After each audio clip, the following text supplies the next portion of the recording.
Hello everyone, তো কেমন আছেন আপনারা সবাই? আসুন আজকে আমরা খুবই কম সময়ের মতো জেনে নেই ফিফা বিশ্বকাপ 2026-এ কোন দল কোন জায়গায় কোয়ালিফাই করলে কত টাকা পাবে বাংলাদেশি টাকায়। কোন একটা দল যদি গ্রুপ স্টেজে কোয়ালিফাই করে তাহলে তারা ইউএস ডলারে পাবে 21.5 মিলিয়ন, যা বাংলাদেশি টাকায় হয় 251.55 লক্ষ টাকা। কোন দল যদি রাউন্ড অফ 32 কোয়ালিফাই করে তাহলে সে ইউএস ডলারে পাবে 23.5 মিলিয়ন, যা বাংলাদেশি টাকায় 274.95 লক্ষ টাকা।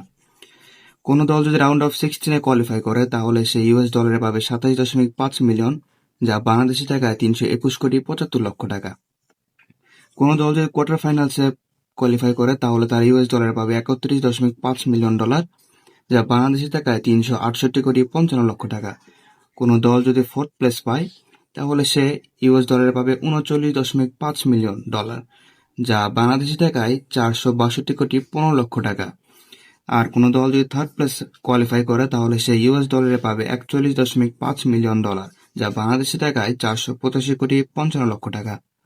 আর যে দল রানার আপ হবে অর্থাৎ সেকেন্ড প্লেস কোয়ালিফাই করবে তারা বাংলাদেশি টাকায় পাবে 45.5 মিলিয়ন ডলার, যা বাংলাদেশি টাকায় ইউএস ডলারে 45.5 মিলিয়ন ডলার, যা বাংলাদেশি টাকায় 532.35 লক্ষ টাকা।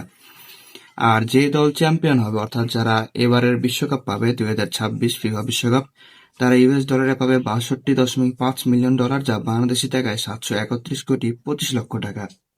প্রত্যেকটা টিম এখানে প্রিপারেশন এবং কোয়ালিফিকেশনের জন্য আলাদা করে ফিস পায়। যে ফিসগুলো আমরা এই ফিসগুলোর ভিতরেই রেখেছি।